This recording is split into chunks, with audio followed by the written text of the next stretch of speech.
Hey Money Guy family, it's your host Brian Preston, Mr. Bo Hansen, back with another episode of Ask the Money Guy. That's right. You guys have financial questions. We've got your financial answers right here in the Tesla. Go out to your favorite social, use the hashtag #AskTheMoneyGuy, or go to our website, moneyguy.com, and ask a question right there. It's Brian Preston, the Money Guy. So Brian, today is a question, I don't know, maybe this is the number one question we get more often than not.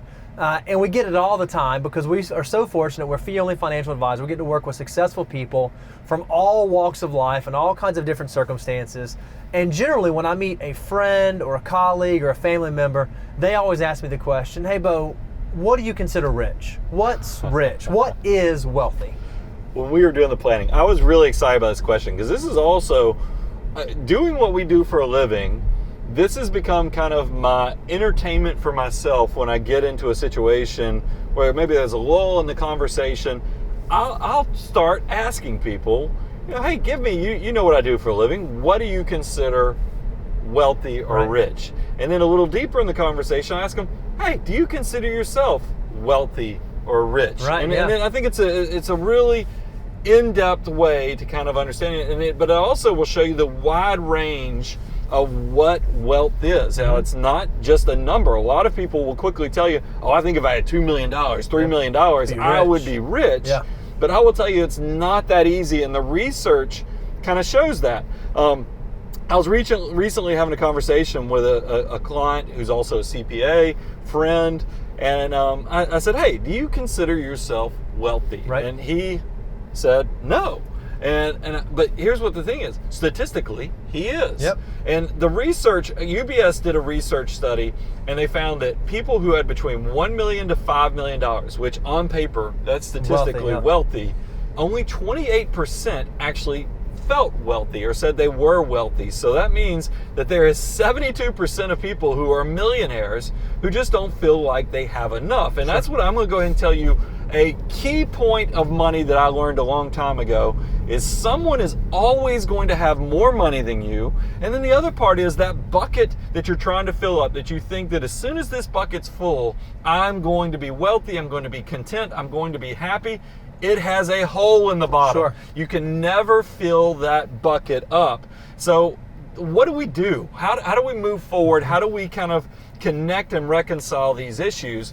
I think you have to understand first what you need, but I wanted to kind of go a step further also and give you some data points. I researched, Charles Schwab did a study on what is actually considered wealthy from a standpoint of being able to afford what and when and how that you want to do. And they found the average for America was $2.4 million. Now that number can be somewhat misleading though, because if you live in the Southeast, that number could be as low as the $1.5 million or $1.4 million, like it was in Charlotte, North Carolina. But then for people who live in San Francisco, it could be as high as $4.2 million because the cost of living is much higher over there. But it does come back to, let's come up with some data points that really help people to know not what you think wealth is, but what you might actually need to be financially fulfilled and financially independent. And I think one thing that's really interesting, Brian, is we talk about the statistics and the analytical studies we've done research on. We've actually been fortunate enough to have the conversation with a billionaire, with someone who actually, by any objective measure, is wealthy. We asked him, what do you consider to be wealthy, or people in your realm, what do you consider to be wealthy? And what's really interesting is his answer was, I think that someone who has reached a level where they have $10 million in assets is wealthy. And he says, it's not so much about the 10 million.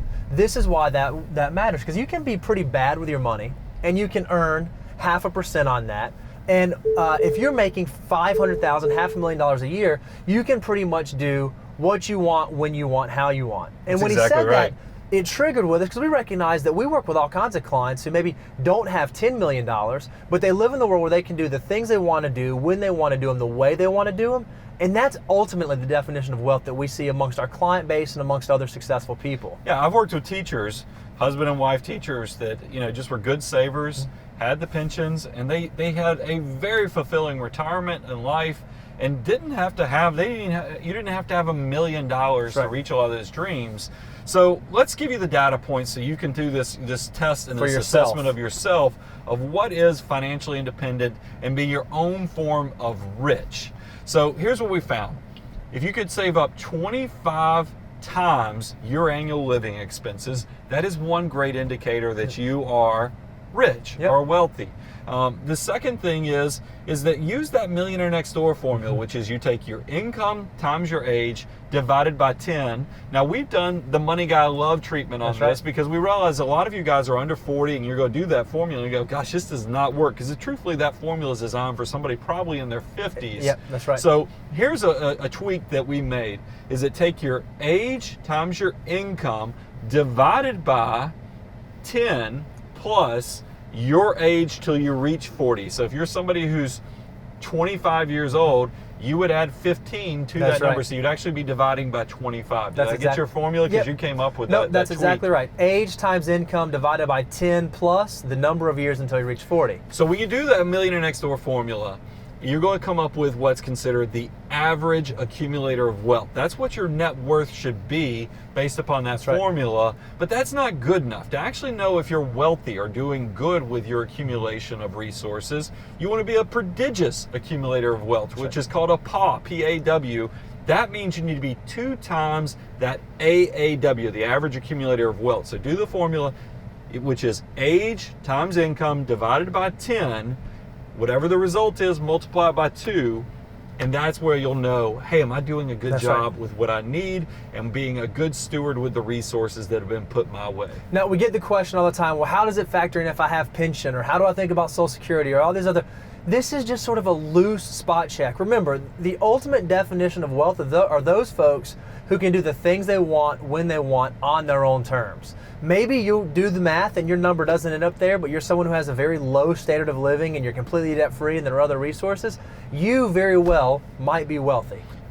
Start training your brain too, guys, in the fact that you're never going to fill the bucket up. So if you think that there's a number out there that's going to make you happy and fulfilled, it's not. That's right. You need to figure out what activities, what relationships, what can you be doing to provide happiness. That's actually what's going to be successful. Figure out what you need and then put that plan into effect. I'm your host, Brian Preston, Mr. Bo Hansen. Keep the questions coming, by the way. This is what we love to do, is educate, help you guys be more and more successful with your resources. Brian and Bo, out.